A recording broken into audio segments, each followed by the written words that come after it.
又係我權威星第5日同大家見面啦。喺前4日裏邊，我相信大家對於大型飛機嘅知識都知道咗唔少㗎啦。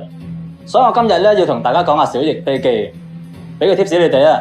今日我所講嘅嘢，大家要更加留心啲聽住。好啦，而家我哋入去機艙駕駛室度睇下先。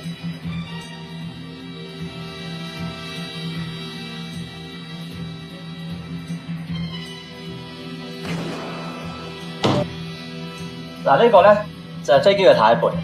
顧名思義咧，佢就係負責飛機嘅方向嘅。咁而家等我嚟示範俾大家睇。如果轉左咧，左邊嘅副翼就會揭起咧，而右邊嘅副翼就會垂低。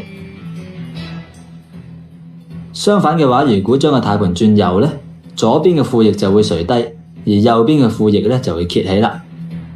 咁佢永遠兩邊副翼一邊高一邊低嘅原因咧，主要就係當飛機轉彎嘅時候咧，能夠增加飛機嘅穩定性。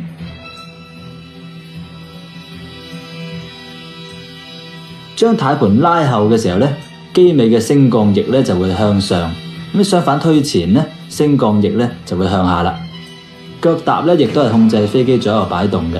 踏左咧，尾部嘅翼就會向左擺啦；而踏右咧就會向右擺啦。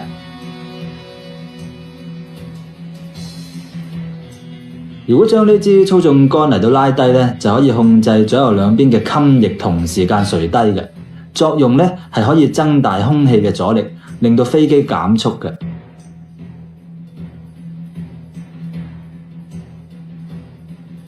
好啦，講咗咁耐，或者而家要同大家介紹有關於小型飛機嘅標板。